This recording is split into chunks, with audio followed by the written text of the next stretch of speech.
This image is pure nightmare fuel for Caitlin Clark's critics because deep down, they know everything just changed.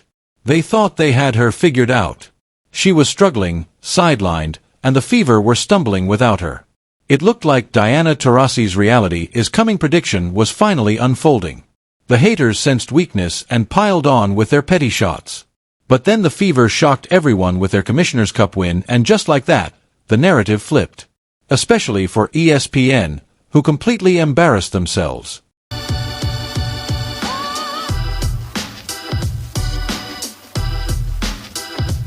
So, first things first, this is the version of the Fever fans expected to see at the start of the season, but almost no one thought would show up for the Commissioner's Cup final.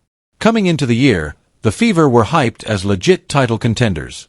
They signed big-name free agents, launched their bold Now You Know campaign basically saying, "We run this league, deal with it," and of course, had Caitlin Clark returning stronger, sharper, and ready to level up. They kicked things off by destroying the sky in front of 2.7 million viewers. But then, chaos hit. The hate speech investigation, Caitlin's 5-game injury, Dana seemingly checking out while still cashing checks, and just when it looked like they were back on track with Caitlin's iconic return against the Liberty Boom, Gladiator Night at Gainbridge. MMA Mabry and UFC JC threw everything at Caitlin, while the refs may as well have been giving them pointers. Then Caitlin went down again in garbage time against the Storm, ruling her out for the Commissioner's Cup. Oh yeah, when you stack all that up, the Fever were not supposed to beat the Lynx. Which makes ESPN's in-game blunder one of the most embarrassing. ESPN posted, I think around the third quarter, at least that's when I was notified about it, that the Lynx dominate the Fever to win the Commissioner's Cup. And I took a screenshot. This is totally my screenshot, so I went and I verified this. I double-checked it myself. They really did leave that headline up the entire game and only changed it after the final buzzer. Unreal. Anyway, with Caitlin sidelined, the rest of the Fever squad rose to the moment and proved exactly what they're made of.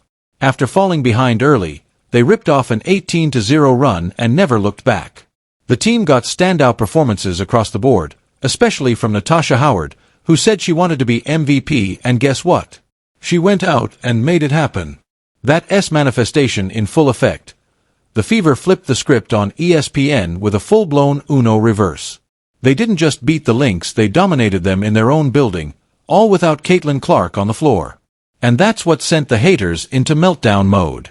Not just because the Fever won, but because Caitlin Clark, despite not even playing, just added a championship to her resume. The only strike against Caitlin Clark is that she has not won a national championship. And that is the only thing that you can put against her. You see, the go-to knock on Caitlin Clark has always been that she hadn't won a championship. That's what ESPN leaned on to justify leaving her out of their top 5 college players of all time, even though she shattered records and dragged a mid-tier Iowa team to back-to-back national title games. And even though the whole Angel-Reese rivalry is beyond tired because let's be real, they're not even in the same league when it comes to talent or impact, the haters have clung to Angel's NCAA title and unrivaled hype as proof she's the real winner. It's been their crutch, their go-to jab. Caitlin's great, but she's not a champion. Well, the Commissioner's Cup just shattered that narrative. But of course, the haters moved the goalposts again. Now they're saying it doesn't count, and that because Caitlin didn't play in the final, it's meaningless. Which is absolute garbage logic for one simple reason. They did win the final without her. But it's not like she's Nikola Topic or anything. The only reason they got to the final was because she had a 32-point near triple-double against the New York Liberty. They beat the previously undefeated New York Liberty after a Caitlin Clark masterclass in a game no one thought they were going to win. The real fans of the W are already asking the real questions and they're not buying it. What kind of backroom deal did you two make to have the Lynx completely throw this game, not even cracking 60 points? Come on. That's not just suspicious, that's flat out unbelievable to anyone with eyes. When the truth comes out, and it will, we're coming for your jobs, full force. Count on it. The real fans, alright? Capitalize the real fans of the W will find out what backroom deal you two made to have the Lynx throw this game. Not even cracking 60 points. That isn't even believable to the most naked eye. When we find out, we're coming for your jobs. Full force. What's hilarious is the sheer selective logic at play here. These are the same people who loudly celebrated Angel Reese's unrivaled championship, a pro-level title, sure, but not even part of the WNBA, and acted like it was the definitive mic drop in the Caitlyn versus Angel debate. Never mind that the format's completely different. And here's the kicker. Angel didn't just miss the final, she wasn't even in the building. Did that stop anyone? Nope. The media made graphics, fans called her a two-time champ, and the whole thing was weaponized to tear down Caitlin Clark. Angel's got 2 rings, Caitlyn's got 0, that was the narrative. But now Caitlyn plays a major role in getting the Fever to the Commissioner's Cup final, a real WNBA mid-season title, with prize money on the line, and suddenly it doesn't count, because she didn't play in the final? Oh, and the game was rigged too, sure. January, but here's where the haters are really panicking. The Fever won without Caitlyn. On a big stage. Against the best team in the league. The Lynx were 14-2 going into that game and had home court advantage, well, technically, but Gainbridge South was packed with Fever and Iowa fans, so let's just call it Carver North. Still, it was a road win. And it was a proof of concept moment. The veterans brought in for these big moment situations delivered. Natasha Howard was unstoppable. Sophie Cunningham hit clutch shots. Combine that with the excellent seasons Aaliyah Boston and Lexi Hull are putting together, and suddenly, this team looks dangerous. Are they perfect? Definitely not. Can we still gripe about coaching? Absolutely, that's what fans do, but the direction is clear, and for the first time in a while, it's up now. Remember I said this win changed the Fever's fortunes in 3 big ways. Let's break them down.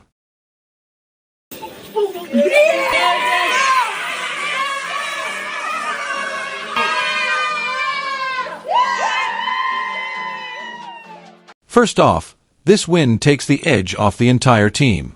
You know the saying, winning solves everything. Sophie Cunningham even admitted recently that the team felt like they were each on their own islands. But nothing brings players together like a championship moment, even if it's not the big one. And let's be real, they earned this. They had to go through both the Liberty and the Lynx, the 2 best teams in the league. I'm not saying they'll be perfect from here on out, but the swagger is officially back. It looks like they've weathered the storm. And with Ari McDonald now a permanent part of the rotation, they're way more dynamic than they were back when Bonner the Goner was getting minutes. Second, with that pressure lifted, Caitlyn now has the breathing room she's needed. There's been a lot of speculation, including from me, that the Fever may have rushed her back earlier in the season, or even let her play through injury to keep up appearances. But after this cup win, there's no longer a need to rush anything. They've proven they can win without her. Fans have been begging the Fever to prioritize Caitlyn's long-term health, and now there's finally a reason for the team to listen. We saw that shift immediately when they announced a full day in advance that she'd be out against the Aces. No more game-time drama. Third, when Caitlyn does come back fully healthy, she'll be joining a squad that's not just surviving without her. They're clicking. Ari McDonald gives them another steady hand in the backcourt, and instead of throwing Caitlyn back into a high-usage role immediately, they can gradually ramp her up without burning her out or risking rain jury. Plus, if they keep up this level of play and re-enter the contender conversation, don't be surprised if they use some of that cap space to swing a mid-season trade and level up even more. And that all of that is what's terrifying the haters. They thought they had Caitlyn cornered. She was in a slump. She was banged up. And they piled on anonymous but unanimous in their pettiness. But now the Fever just flipped the narrative, and Caitlyn's about to rejoin a confident, dangerous team with momentum on their side. Caitlin Clark finished 9th in player voting. In fact, she finished behind one of her own teammates in player voting for the All-Star game. The pettiness has no bounds. There are plenty of excuses floating around to justify why players had Caitlyn Clark ranked as the 9th best guard in All-Star voting. And yes, I get Ithy didn't literally list her 9th, but based on the voting breakdown, that's how it landed. But no matter how you slice it, it doesn't add up. Watch the games. Look at how teams are double-teaming her night after night. Look at the numbers, even factoring in the injury, and a few rough outings that were almost certainly tied to that injury. This doesn't look like someone barely scraping into the top 10. This smells like a hit job, plain and simple. You're telling me that a rookie guard leading the league in assists, facing elite defensive pressure every game, and still making her team better, is only the 9th best? Come on. That's not evaluation, that's agenda. America loves her. The fans clearly love her. The media likes her. but the players can't stand her. 9th best guard in the league. Don't try to give me the excuses of, well, she's been struggling lately, or she missed some games with injury. Come on. This is insanity.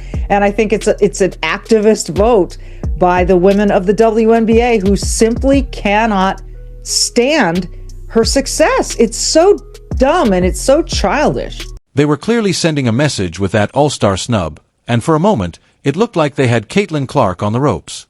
But now, the Commissioner's Cup win changed everything. Caitlin gets more time to fully recover, and the Fever, confident, clicking, and finally playing up to their potential, have flipped the script. And the haters, yeah, they're afraid. But here's the thing, it's not fear of playing Caitlin Clark. That's not what this is. It's fear of what a peak Caitlin and a dominant Fever team mean for the league. It means attention. It means ratings. It means headlines. And like it or not, they'll continue breaking viewership records and bringing in new fans by the millions. And somehow a vocal part of the league doesn't want that. They don't want those new fans, that mainstream spotlight, or the cultural shift that comes with it. But too bad, because Caitlin and the Fever just claimed the first championship of the 2025 season. Now it's time to chase the next one. If you like this video, drop a trophy in the comments. You've earned it for sticking around. Thanks for watching. See you next time.